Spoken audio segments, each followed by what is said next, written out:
Баршаларыңызға қайырлы күн. Меруерт асханасының алтын оқырмандары, менің каналыма қош келдіңіздер.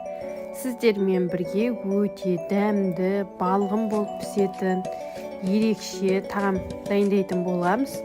Бізге керекті ет, сәбізіміз, биязымыз, асқабақ, картопымыз,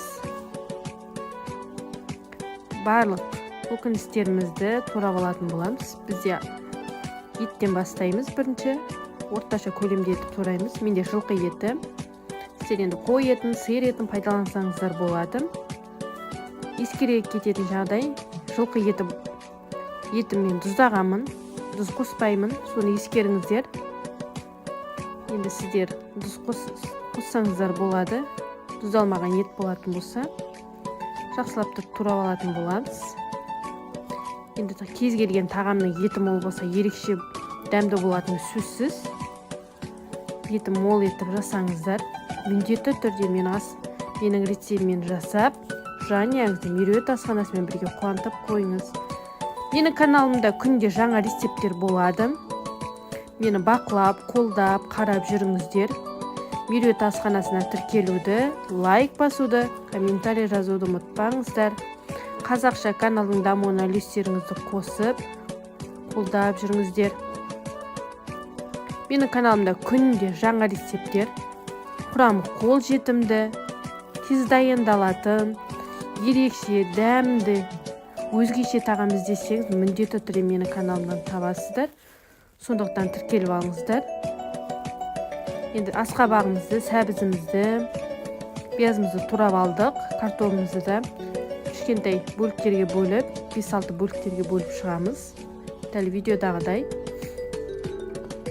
Енді ерекше дәм беру үшін тәтті бұрышымды да қосамын. Білесіздер, менің видеомда тәтті бұрышын қалай сақтау керек екені видеомда бар. Енді сіздерге қажеттеріңізге жарайтын болса, міндетті түрде сол видеодан қарап, сіздерде пайдаларыңызға асырыңыздар. Барлығын дайындап алдық. Енді қазанымызды отқа қойып, газге қойып, сұйық құйып, қызғанып күтіп, етімізді салып, етіміздің әдемі су бөлініп, жақсы болып қуырылуын қадағалаймыз. 4-5 минуттай қуырамыз. Одан кейін биязымызды салып, тағы да 2-3 минуттай қуыратын боламыз. Енді күз мезгілі болғандықтан, енді асқабақтың сезоны, витаминге толы көкөністердің бірі. Кез келген тамаққа пайдалансаңыздар, үйлесім табатыны сөзсіз. Сәбізімізді де бірінші саламыз, өйткені басқа көкөністерге қарағанда сәбізіміз ұзақтау піседі. Бұны да 2-3 минуттай қуырамыз. Одан кейін тәтті бұрышымызды да салатын боламыз. Тамағымызға ерекше дәм беретін көкөністердің бірі.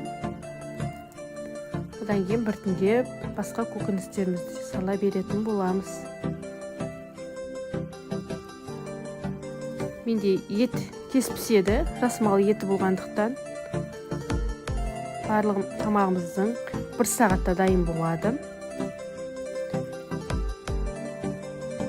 Картопымызды да салдық, жақсылап тұрып араластырып жібереміз. Одан кейін 15 минуттай етін жауып қойғаннан кейін әдемі болып өзінің бабында пісетін болады. Ерекше дәм беру үшін мен чоң кыстарын дәмдеу үшін пайдаланамын. Дәл видеодағыдай. Төменге номерін қалдырамын, сол жерден сіздер заказ берсеңіздер болады. Тамағыңызды ерекше дәмді жасағыңыз келсе, міндетті түрде осы дәмдеуішті пайдаланыңыз. Кез келген тағамға дәмдеуіштері бар. Біздің дәмді, жұмсақ тамағымыз дайын болды. Тез дайындалатын тағамдардың бірі. Уақытыңызды көп кетірмейді. Пісіп шыққан тамағымызды әдемі ыдысымызға салып, жанұямызға, балаларымызға, отбасымызға ұсынатын боламыз.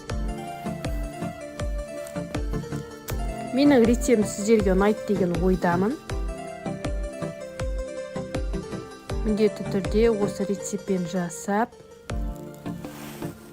жанұяңызды мейрет асханасымен бірге қуантып, дәмді ерекше тағамдар жасап ұсыныңыз. Міне үстіне көкшөптен, аскөктен, бияздан салып ерекше дәмді болып шығады. Ас болсын.